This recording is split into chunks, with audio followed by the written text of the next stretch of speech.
Hello students, मेरा नाम सत्यम तिवारी है और सी लैंग्वेज सीखने की इस सीरीज़ में आज हम बात करेंगे सी लैंग्वेज के कुछ बेसिक फंडामेंटल प्रोग्राम्स के बारे में। इस तरह के प्रोग्राम्स ना ही आपके यूनिवर्सिटी एग्ज़ाम में पूछे जाते हैं और ना ही किसी तरह के गेट और नेट जैसे कॉम्पिटिटिव एग्ज़ाम्स में, बट फिर भी इस तरह के प्रोग्राम्स को समझना हमारे लिए काफ़ी ज़रूरी है, क्योंकि इस तरह के प्रोग्राम सी लैंग्वेज के बेसिक कॉन्सेप्ट को समझने में हमें काफ़ी मदद करते हैं। तो आइए देखते हैं सी लैंग्वेज के कुछ इसी तरीके के बेसिक प्रोग्राम्स के बारे में। सबसे पहले हम लोग यहाँ पर एक एग्जाम्पल लेते हैं। यहाँ पर लिखा हुआ है write a program to find area of circle. तो हमें एरिया ऑफ सर्कल को फाइंड आउट करने के लिए प्रोग्राम बनाना है। इस तरह के प्रोग्राम हमारे फॉर्मूला बेस्ड होते हैं। अगर आपको फॉर्मूला पता है तो आपको इस तरीके के प्रोग्राम्स को बनाने में कोई खास दिक्कत नहीं आएगी। सबसे पहले बात करते हैं एरिया ऑफ सर्कल का फॉर्मूला क्या होता है। एरिया ऑफ सर्कल का फॉर्मूला अगर आपको नहीं पता है तो मैं बता देता हूँ। Pi r square area of circle का फॉर्मूला होता है, जहाँ पर आर आपका रेडियस को डिनोट करता है। तो चलिए प्रोग्राम बनाना स्टार्ट करते हैं। देखिए यहाँ पर हमने सबसे पहले हेडर फाइल्स को इंक्लूड किया हुआ है। हेडर फाइल्स जिसके बारे में हमने आपको प्रीवियस लेक्चर में बताया था। हेडर फाइल्स हमारे प्रोग्राम की काफ़ी इंपॉर्टेंट फाइल्स होती हैं। इन फाइल्स के अंदर ही प्रोग्राम में यूज़ होने वाले फंक्शंस की डेफिनेशंस को इलेबोरेट किया जाता है। अगर आपने हेडर फाइल से रिलेटेड कोई भी डाउट है तो आप मेरा प्रीवियस लेक्चर देख लीजिए, उसमें मैंने हेडर फाइल के बारे में समझाया हुआ है। हेडर फाइल के बाद आगे बात करते हैं मेन फंक्शन के बारे में। मेन फंक्शन के बारे में आप जानते हैं कि सी लैंग्वेज का पूरा प्रोग्राम कोड मेन फंक्शन के अंदर ही लिखा जाता है।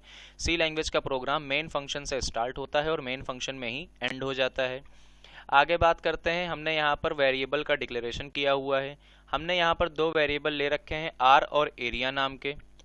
दोनों ही वेरिएबल फ्लोट टाइप के हैं। इट मीन्स ये दोनों वेरिएबल कैपेबल होंगे किसी भी फ्लोट वैल्यू को स्टोर करने के लिए।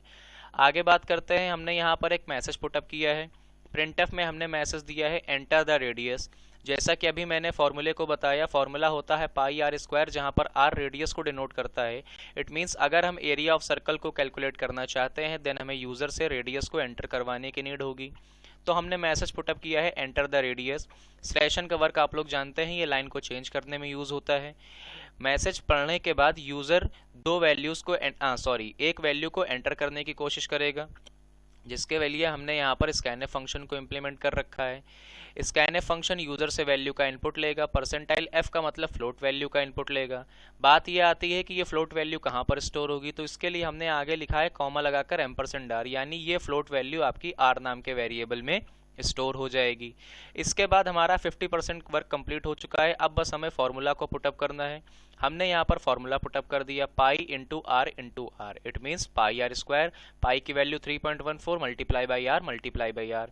हमने बताया था कि सी लैंग्वेज में पावर या बेस जैसी चीज़ें नहीं चलती हैं, इसके लिए हमें इसे पर्टिकुलर इस तरह से लिखना होगा। हमारा पूरा रिजल्ट कैलकुलेट होकर एरिया नाम के वेरिएबल में आ जाएगा। अब हमें इस एरिया नाम के वेरिएबल की वैल्यू को प्रिंट कराना होगा। आप जानते हैं किसी भी चीज़ को प्रिंट कराने के लिए प्रिंटफ स्टेटमेंट का यूज़ किया जाता है। देन हमने यहाँ पर प्रिंटफ स्टेटमेंट लगाया और यहाँ पर स्टेटमेंट पुटअप किया एरिया ऑफ सर्कल। ये एरिया ऑफ सर्कल और equals as it is print हो जाएगा। इसके आगे हमें एरिया नाम के वेरिएबल की वैल्यू को प्रिंट करना है। देन एरिया नाम का वेरिएबल आपका फ्लोट टाइप का वेरिएबल है, तो उसका स्पेसिफायर हम इन्वर्टेड कॉमा के अंदर लिखेंगे, परसेंटाइल एफ, और इन्वर्टेड कॉमा क्लोज करके कॉमा लगा के वेरिएबल का नाम बाहर लिखेंगे।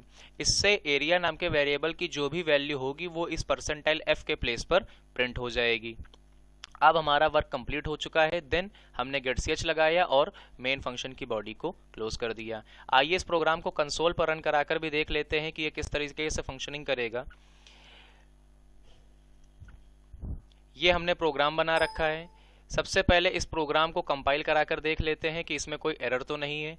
कंपाइल में गए, कंपाइल कराया, 0 warnings and 0 errors. It means हमारा कंपाइलेशन बिल्कुल सक्सेस हो चुका है। देन इसके बाद आगे बात करते हैं, प्रोग्राम को रन करा लेते हैं। रन कराने के लिए हमने यहाँ पर रन पे गए। वैसे इसकी एक शॉर्टकट की भी होती है, कंट्रोल के साथ F9।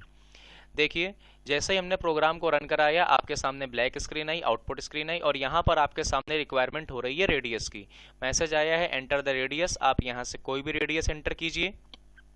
रेडियस एंटर करके आप जैसे ही एंटर हिट करेंगे यहाँ पर आपके सामने मैसेज आएगा एरिया ऑफ सर्कल, और आपके एंटर की गई रेडियस के अकॉर्डिंग जो भी रिजल्ट होगा वो आपकी आउटपुट स्क्रीन या कंसोल स्क्रीन पर डिस्प्ले हो जाएगा। तो इस तरह से आप अपने प्रोग्राम में किसी भी वैल्यू का जो है area of circle find out कर सकते हैं। यहाँ पर देखिए मैंने अपने प्रोग्राम में एक एक्स्ट्रा चीज इंप्लीमेंट कर रखी है, CLR SCR। CLR SCR actual में एक फंक्शन है जिसका फुल फॉर्म होता है क्लियर स्क्रीन। यह conio.h हेडर फाइल के अंदर पाया जाता है। इस फंक्शन का काम होता है आउटपुट स्क्रीन को क्लियर करने का, ताकि हमें आउटपुट देखने में कोई मिसकन्वीनियंस ना हो। तो ये हमारा पहला एग्जाम्पल था। इसके बाद बात करते हैं अपने दूसरे एग्जाम्पल के बारे में। एरिया ऑफ सर्कल को अच्छे से समझ लेने के बाद हम लोग एक दूसरा एग्जाम्पल भी देख लेते हैं।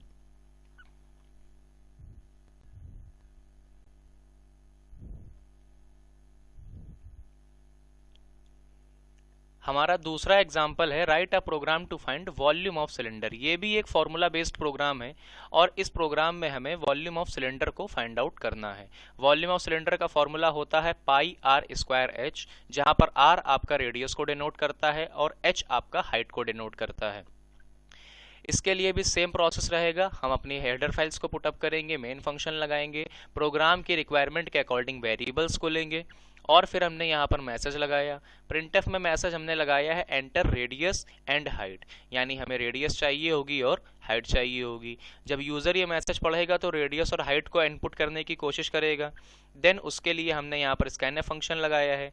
Scanf percentile F, it means आपको समझ में आ रहा होगा। इस बार हमें दो वैल्यूज का इनपुट लेने की जरूरत है और दोनों वैल्यूज आपकी फ्लोट टाइप की होंगी। उसके बाद ये फ्लोट वैल्यूज कहाँ पर स्टोर होंगी, कॉमा लगाकर लिखा हुआ है %r, %h।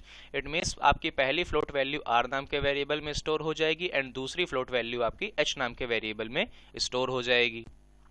रेडियस और हाइट आने के बाद हम अपना फॉर्मूला पुटअप करेंगे। हमने यहाँ पर फॉर्मूला पुटअप कर दिया 3.14 means pi multiply by r multiply by r multiply by h, it means pi r square h. जो भी रिजल्ट होगा वो कैलकुलेट होकर वॉल्यूम नाम के वेरिएबल में स्टोर हो जाएगा। अब हमारा लास्ट वर्क होगा अपने वॉल्यूम नाम के वेरिएबल की वैल्यू को यानी कि रिजल्ट को प्रिंट कराने का। देन हमने यहाँ पर मैसेज लगाया volume of cylinder is equal to as it is print हो जाएगा।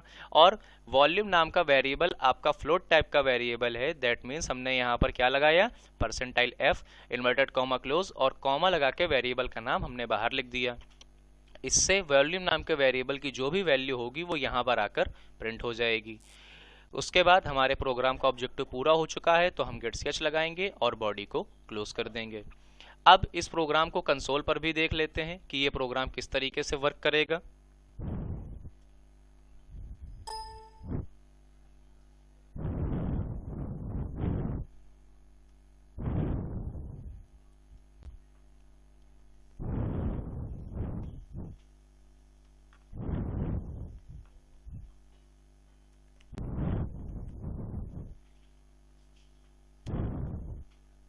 ये हमारा वॉल्यूम ऑफ सिलेंडर का प्रोग्राम बना हुआ है। सबसे पहले इसे कंपाइल करा लेते हैं। कंपाइल कराया, कंपाइलेशन हमारा सक्सेस है, 0 वार्निंग एंड 0 एरर्स। अगर आप ध्यान से देखें तो ये सेम प्रोग्राम है जिसे अभी हम लोगों ने डिस्कस किया है और इसके बाद हम इसे रन कराते हैं। रन कराने पर देखिए आपके सामने मैसेज आ रहा है एंटर रेडियस एंड हाइट। आप रेडियस एंटर करें और हाइट को एंटर करें। आपने रेडियस को एंटर किया, फिर आपने हाइट को एंटर किया। जो भी आप रेडियस और हाइट एंटर करेंगे उसके अकॉर्डिंग आपको वॉल्यूम ऑफ सिलेंडर कैलकुलेट होकर मिल जाएगा। तो ये आपके कुछ बेसिक प्रोग्राम्स थे जिनके जरिए आपको सी लैंग्वेज के बेसिक कॉन्सेप्ट को समझने में मदद मिली। बेसिक कॉन्सेप्ट जैसे कि आप किसी भी स्टेटमेंट को किस तरह से प्रिंट कराते हैं, वैल्यूज़ को किस तरह से स्टोर करते हैं, या वेरिएबल की वैल्यू को अगर आप प्रिंट कराना चाहते हैं तो आप किस तरह से प्रिंट करा सकते हैं। अगर आपको ये वीडियो पसंद आया है तो इसे लाइक करें, अपने दोस्तों के साथ शेयर करें और हमारे चैनल को भी सब्सक्राइब करें।